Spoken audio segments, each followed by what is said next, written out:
Guys, magandang tanghali. Yan, tinanghali na kami ng gising. Pupunta kami ng ano yan, leche plan. Leche plan natin, papaabuti na natin ng Laguna. Yan, kasi nag-comment yan lolo ko. Yan, lolo ko yan, nag-comment na yan.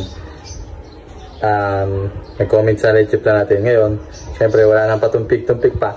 Dadala na agad natin yon. Yun, dadali na natin ito kahit mainit. Kasi tinanghali namin ng gising. Ngayon, Biyernes Santo ngayon. Eh, wala naman tayo pupuntahan yung iba kasi nga wala tayong ibang gala. Laylo muna sa gala. Ngayon, doon na lang tayo pupunta. Bibisitahin natin ang lolo natin. Lang. Alis na kami. Mabilisan na.